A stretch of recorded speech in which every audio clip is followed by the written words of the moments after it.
the rest of the story of Jasher, Yashar, Yasharel. So I finished reading the book of Yasher, and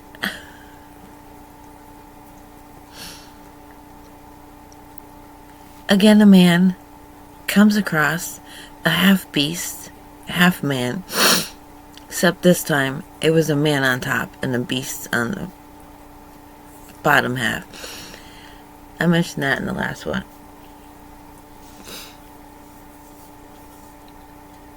But when it comes to the plagues of Egypt, we are given, or we were allowed, the Cliff Notes version of what happened there in Egypt. Because Yasher fleshes it all out. And we think, oh, they were there for so many years, or so long. For them, no, it wasn't that long.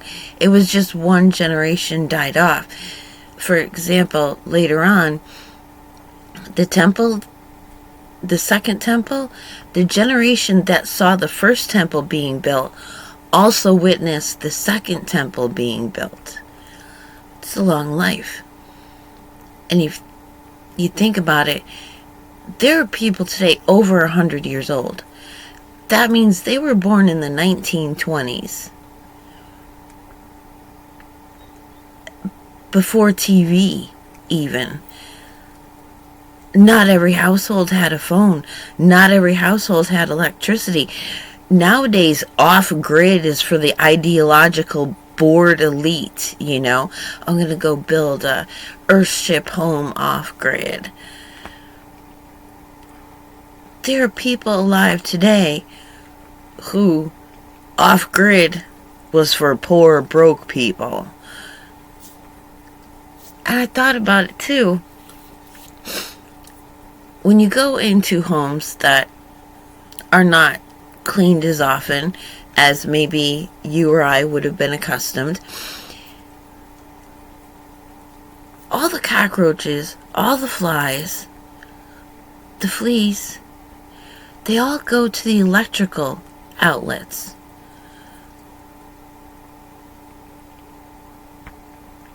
And anything like the appliances and the light fixtures. And out in the desert, I remember they told me be careful around the posts for the power lines, because all the poisonous snakes, the rattlesnakes, that's where they would find them. But that was helpful knowledge for the very hungry amongst them, who were of the survivalist mentality, who would go and they knew they would find a meal there because that's where the rattlesnakes were, was at the bottom, the base of the big posts that held the power lines. So, reportedly, it wasn't until electricity was run into every home that people started to experience the flu every year. So it's like, stop and think. If we didn't have electricity in our homes, we wouldn't be using pesticides against flies, cockroaches. I mean, how much of our life is suffering due to technology? Like, the Amish have it right, man. So, back to Yasher.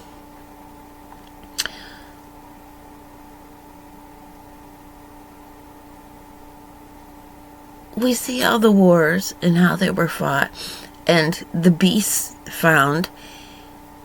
During the plagues, there was a beast that because the Egyptians would bolt their doors, shut themselves in to get away from all the bugs and all the beasts that were, coming into their villages and trying to get into their homes. They'd lock all the doors. God said, no, that's not good enough. So he brought a beast out of the water that had extremely long arms, like giant octopus or squid, like you see the tales of old for the seafaring people. Excuse me. But she went into their homes, tore off their roofs, tore out their floors, unbolted their doors so that they couldn't hide from the plagues of the flies and the frogs and everything else. And then you read about how if the Hebrews did not make their quota of bricks, for every brick that they were short, a Hebrew child was taken and shoved in the wall, and they would have to brick their own children up. Kill me first, number one. And the tribe of Levi never got enslaved. They understood that it was a trap, and they never became a part of it.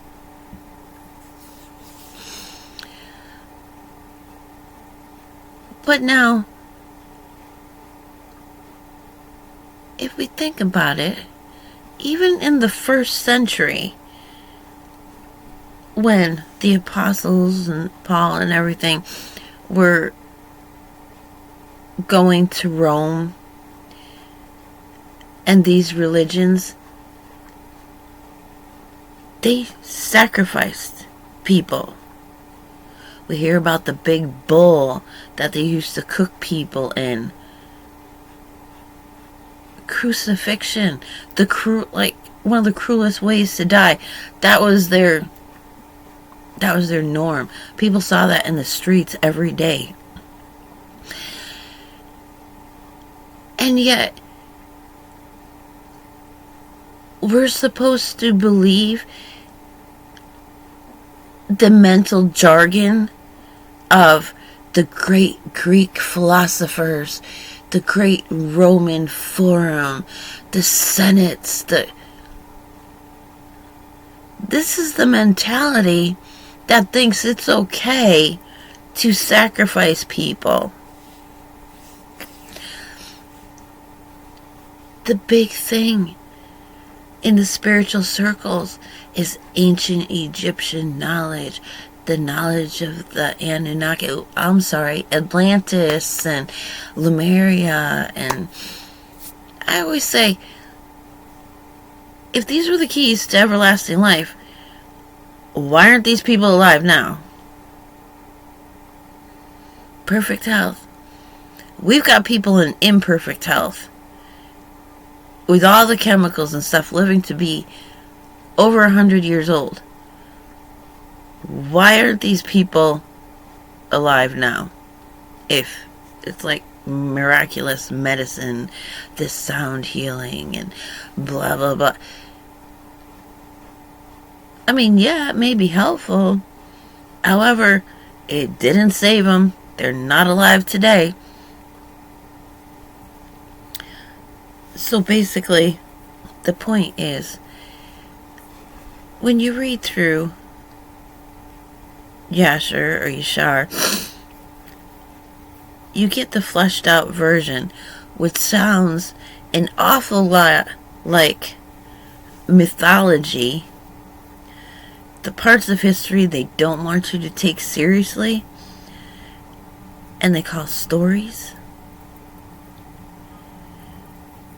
It's not like our stories today, fictional characters. These people, this was their history. And it's funny because Wes Huff, I saw a quote he said the other day, history is not written by the victors, it's written by the literate. And the literate today are the people who know how to use technology to make videos. They're the ones writing our history, filming our history. And we already know that most of that is fake. They're paid actors, pretending to be at war, pretending to be pulling bodies out of debris. We don't even know. We don't know for real what's happening. Haven't got a clue.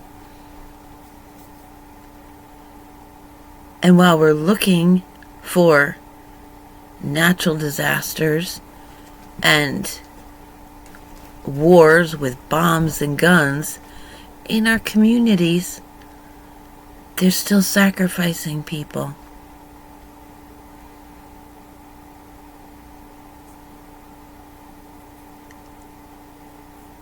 They never changed. They denied the good news of the kingdom. They kept their ways. They continued to worship their gods. They just don't do it in front of your face. And all these nations around Israel, the whole reason that they enslaved the Hebrews, they tricked them, was because they feared them. So that's why now they've got our kids dumbed down, and out through the programming, first TV programming, well, first radio, then TV, and now computers and phones. They like conditioned people to accept these practices, this devil worship, and it's going on all around us. But they don't put it out in the light because people know. They turn to the true God, the Creator, and they become more powerful. They still fear the true Hebrews, the spiritual Hebrews, the real Hebrews. Like physically, genetically Hebrew, as well as the spiritual Hebrews. So, yeah. All those people, cryptids, they were a part of the Torah. The first century Christians that were Jewish, that were Hebrews, that were living in Israel, in Jerusalem, that the Messiah learned and grew up with. And they quoted these books that tell these stories. But we weren't allowed to read them. And we would just read through that if we read the Bible at all. We would just read through that like, oh, I never heard of that. And then we're distracted. We're looking up every other scripture to see it verified, but not the ones that are from the books that were taken out. But again, our Creator did that for a reason. Kept them sealed up until the end.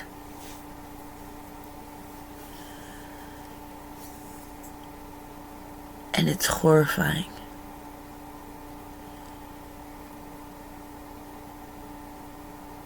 And I haven't even seen it with my own eyes. Like, it hasn't happened in my presence yet. So imagine the wake-up call. Like, people get paralyzed in fear. Oh, and there's another 3 days of darkness in Egypt. So there was a doing away with those Hebrews that refused to believe Moses and Aaron, and refused, like, they were too afraid to leave Egypt, that they were going to starve in the wilderness, which the wilderness back then was not like the desert like we have out west now.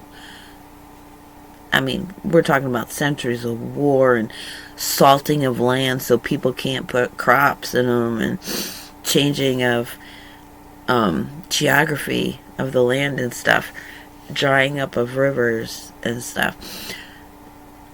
But in order for these Hebrews to die, but so that the Egyptians couldn't witness it and rejoice over it, there were 3 days of darkness in which they died. And during those 3 days of darkness, the Egyptians were just frozen in one spot. Like, wherever they were walking in the middle of the road, that's where they stayed for 3 days, frozen. If they were laying down, that's where they stayed for 3 days, frozen in pure darkness, so that the unfaithful amongst the Israelites would die, be buried, and then back to the regularly scheduled program of plagues that did not come in an orderly manner.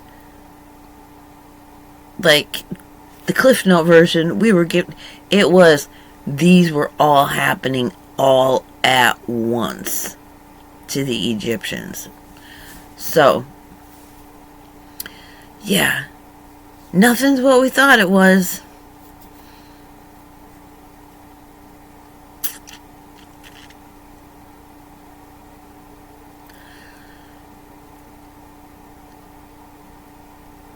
So what it said, preserve us from evil. You know, when you're growing up in the church, what evil? There's nothing abnormal going on around us. Our entire existence is infused with this evil we're supposed to be praying to be delivered from. Going to the grocery store, there's music playing. Driving down the road, billboards, advertisements. Shoot, you can't even get away from all the ads on YouTube unless you pay for a premium. Like, I'm paying them enough of my attention.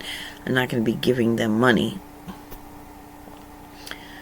because they're still going to find a way, because there's still sponsors in the videos. You're not going to get away from it unless the creator allows you to get out of it.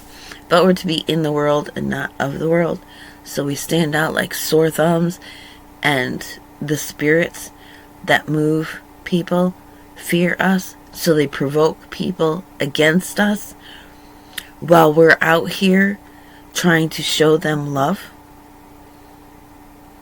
And we aren't talking about, oh, my poor misled neighbor belongs to this Christian.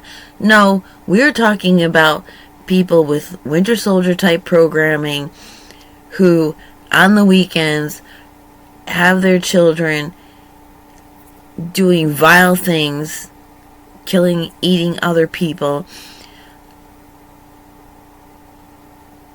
There's a hunter's moon coming up. Stay out of the freaking woods. You know why? Because the elite have immigrant and kids out of the foster kids, runaways and shit that they kidnapped, put them in the woods, and then they have their programmed, conditioned kids to hunt them down and corner them so that they can then proceed to kill and torture and kill them.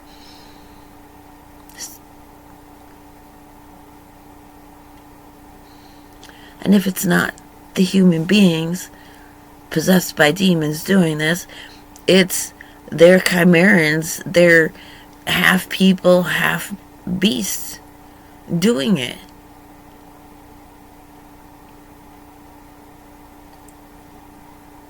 People with technological enhancements out there experimenting it. How do you think they practice this stuff? Do you think they all do it like make-believe pop-up platforms at the military bases? No. They use real people, real situations. I remember being when I was in the desert in Southern California, and the tweakers, the people who did meth and heroin, and they were like humble about it, open about it out there, like, oh man, I'm just a depressed heroin addict, I just need my fix. There's no shame. That's where I found the most forgiveness. Like, I'm going through a phase where I'm just drunk. I don't want to face reality. I just want to die. And I could say, I'm the drunk. Put me over with the drunks. That's where I was. So that honesty, forthright, they'll tell you anything. And because they were next to the military base, they're like, oh, no, they do their practicing on us. It's kind of like, if you make it past the tweakers, you've passed the exercise. You get to graduate. But if the tweaker catches you, you fail. You got to go through more training. And people went missing out there all the time. And I didn't even know it. Till I had spent a few summers there. Like, got stuck there for the 2 years of quarantine. And then financially, like, I had no way out of there. So it literally is happening all around us, in all of our communities. Oh! And I can see people right now like, oh, you believe this stuff? Yeah, I do. If you can believe in manna falling every day for over 40 years, while the Hebrews wandered the desert, then you have to believe the rest. And one of the things that the Israelite women did when the Egyptians, like, I keep stopping to think because I'm reading out of the Sefer, it's the Mitzrayim, the Egyptians would go to steal their children when they gave birth to them. The Israelite women, the Ivri women, again, I'm reading on the Sefer, so in my mind I have to translate it back to what everybody else is familiar with. They would go out in the fields, give birth, leave the babies there. An angel would come, put a rock in each hand. One the baby would suck on to get milk. The other the baby would suck on to get honey. Their hair would cover their bodies. And then they would be taken underground. The earth would take them in. And when they were full grown, then they would return to their parents. They'd go back to their families.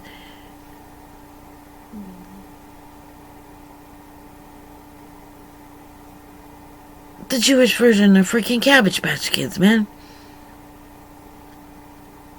And everybody's like, oh, they're all parables. None of that is supposed to be taken seriously. No, and Enoch had a vision. He would say, this is a parable. When he was taken up to heaven. This is the parable. Because we're shown things. For example, my last foreknowing, because I get them every spring, was I saw myself being drawn out of a place, a dome placed over it by the hand of God, and within it, bright red, like destruction, explosion. I knew that to mean that where I was coming from, those circumstances, those people were going to undergo like a destruction of their worldview level of bad things happening to them. So I was drawn out of there so that those things could happen to them, so that they could wake up and maybe start seeking God. And that is a gift from God. Because you know what? If you're sleeping comfortably in your house, doing your 9 to 5, not experience anything but the usual sickness that is coming out of the food and the technology and stuff, God doesn't want to wake you up.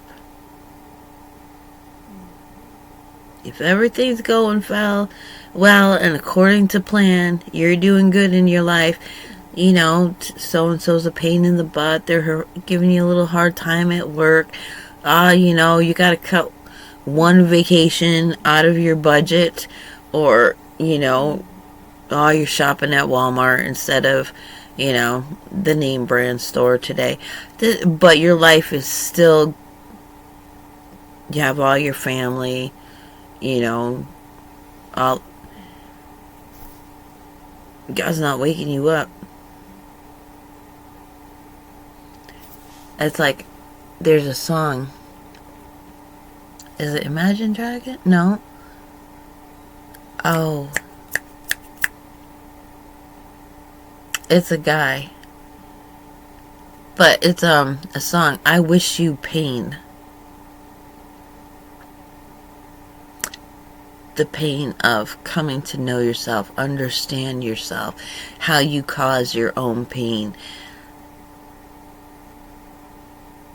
The things that initiate seeking answers, seeking truth, seeking understanding, waking you up to the realities of this world, such as the philosophers, the great brains that we're supposed to get our ideology from and our morals from. We're sacrificing people, and none of that has changed. None of it. Every street corner, I mean, it was open public, open worship. Oh, where you go? Oh, I'm going to this God's temple, that God's temple. It's like a small town. There's a church on every corner. A place to make a sacrifice in Greek and Rome. A temple on every corner.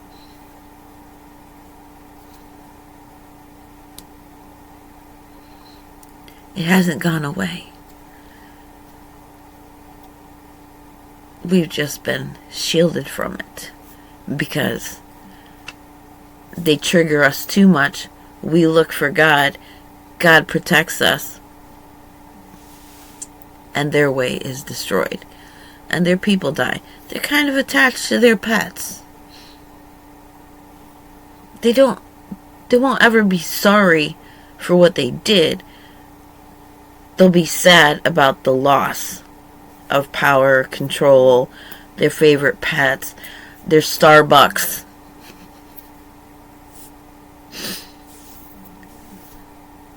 Their good food. Like the Israelites in the desert. Oh, I miss the food. That's the only thing they're going to be sorry about. They're not going to be sorry about killing anybody, because they will kill you to get that food. That's the typical description of a narcissist. And our world is run by them. So, yeah, getting into the old books, preparing for what's going to be coming through. 3 Days of Darkness, not the first time it's mentioned, and not the first time it's going to happen. Everything that happened to Israel was a foresight, a foreknowing, an enactment, just like all the feasts were what to look out for, a practice of what to look for, and watch the Messiah fulfill every one of those things for the Israelites, and now for the entire world. So there's a minor fulfillment and then a major fulfillment. And so it will be. Huh. Faith, though. Faith. And why the Creator's name is so darn important. Because if you say Lord, if you say God, anything that identifies as such, and don't forget, there are the liars who believe their own lies. So, if there's an entity that has been telling itself for thousands of years over multiple dimensions that it is the one that created us, and it is the Creator, it is the source, it is God, it is Lord, it will answer those prayers and not even think twice about it. It's disassociated from its own reality, and it believes its own lies. So then it's got to click into a different personality when it comes to contending with the true Creator. It's insane. And we have disassociated people being interviewed saying, oh yeah, we want everybody to die, but we don't want to hear screaming and see suffering, the pus, we don't want to smell it. So that's why we're doing it slowly. People embalmed, creamy, and we just had a new funeral home open in town. Yeah, they're preparing to do it in a nice, quiet, sanitized, orderly fashion, the metrosexual way. Metrosexual, for people listening who may be from other countries who don't know, is generally referring to men who get their nails done, get their hair done. They don't like dirt, they don't like sweat, they don't like anything messy, like relationships, whether they're gay, non-binary, or heterosexual. Relationships are just too messy. Nothing messy. Everything's got to be just their way and spotless and clean. That's a metrosexual. So, there you have it. Yes, the forbidden books that some people call myths, but it's just a disassociation, a removal of what they didn't want us to know, and what God didn't want us to know, because if we know, then we turn to Him and we call on His name, and then He has to fulfill His promise, whoever repents and calls on His name. But they're only sorry that they're suffering. They're not sorry for what they did to bring on their suffering. And so why should He do that? You want to live in ignorance, you want to go worship, go do that. Don't call on me. I mean, how many times have we seen, heard of, or experienced helping somebody over and over and over and over, but they do not change? Like, lose my number. I don't want to do it anymore. So basically, our Creator said, lose my number. And His number was lost.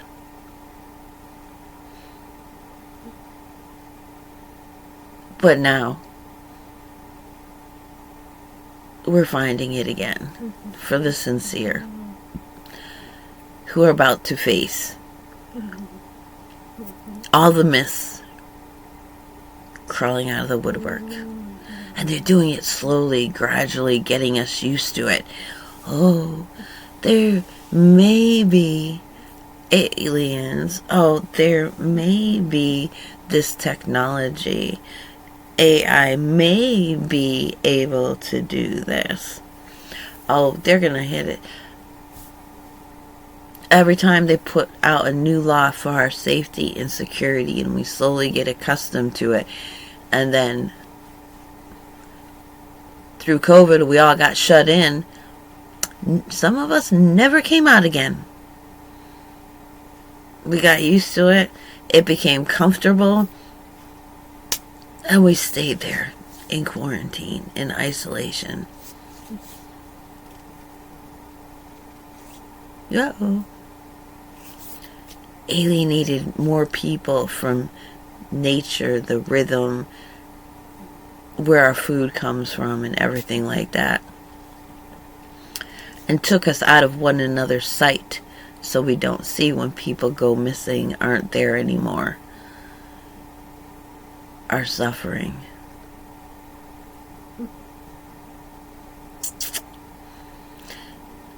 And that a lot of that is ordained by our Creator. Fear of God is the beginning of wisdom. I would have thought before, and I did, and I've had to repent over this, where it's like, who would want somebody to fear them? Like, that's not love. Oh. When you realize what you're up against, and the I don't have to give a fuck that our Creator can embody, you want to fear that. And then you understand the implication that He would have affection for people like us. Then you understand the depth of His mercy, His willingness to love unconditionally. Like, wow. Cool. There you go. If you're up to it. Now I got other books to read. Oh, there was so much taken out.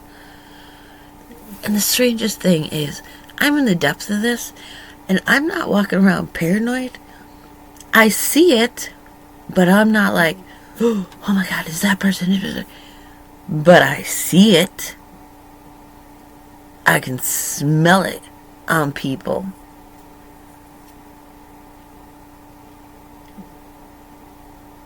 But I'm not afraid.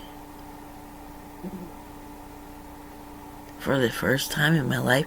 And it's not an ecstatic fear. Like, I know when Spirit fills me up and I'm glowing and I'm just like caught up in pure love and nothing feels real around me, I will be raised up. When I'm in real danger, I will be raised up into that, like not even realizing what kind of evil I just was pulled past. It's not that. I'm simply without fear. I know what my neighbors are. I know what my neighbors are doing.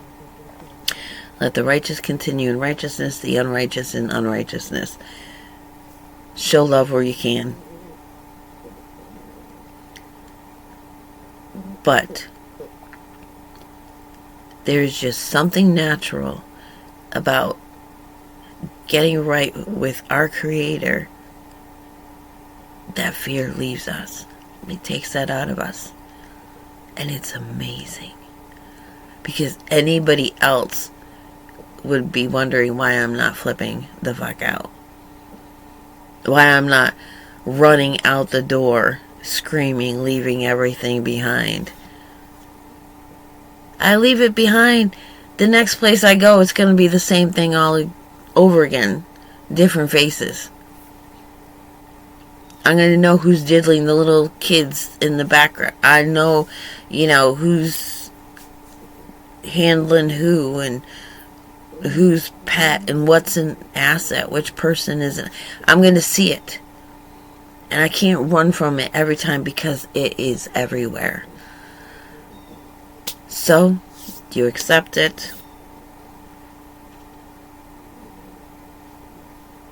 And you navigate it with knowledge, understanding, and every sense attuned to your creator. So there you go. All kinds of information. And maybe a little bit of comfort. A little bit of, yep, I'm there too. Because it would be really nice to have company about now.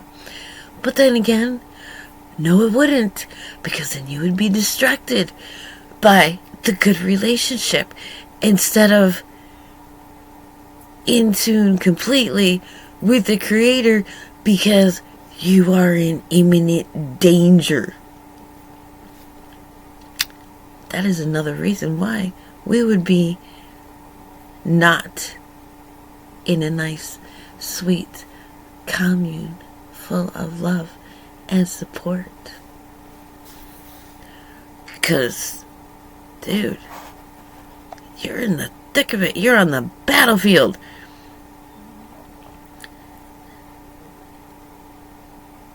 And except for the really, really gross, disgusting ones, you know, you aren't finding your lover on the battlefield and having a romantic night out. It's not happening. So, there you go. You're not going to be marrying and being given in marriage at this time.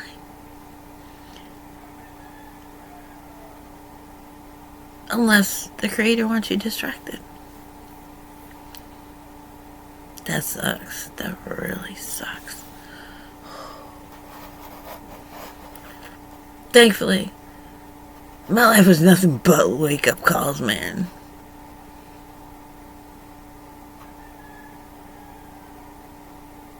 It's okay to be awake. You're not really afraid once you get close to God. Because He draws close to you. And the evil, they recognize it. I was like on the edge of waking up, or, waking up the other day. And, they're tuning in, whether it's through technology or it's spirits themselves doing it. And I heard as they withdrew away from me, because when I wake up, when I bring my consciousness back to focus here in my, through my body, they wait to get that imprint, like, what am I coming back with? They aren't privy to how God instructs us. And I heard as they're leaving, no, He never left her. Like, oh, somebody's been with me all this time, all along. And so they have to limit themselves, because I'm not alone here. I have company. Now, my conscious mind can't tell you who it is. Like, who is it that they're afraid? Like, they have to hold back. Like, I got somebody good on my side. Somebody powerful. And that's cool. I like it. I'm good with that. And so that's probably why I'm not so very afraid. That's awesome. So you can have that in your experience as well. And if you have that, no, you're not crazy. No, you're not imagining it. Read the scriptures. Read the myths. Read the stuff that can't be true, that has to be a metaphor. And accept it as your reality, so that you can accept the interactions with the spirits that are there to support you, and sense when your creator's focused on you and sharing insight with you. It's awesome.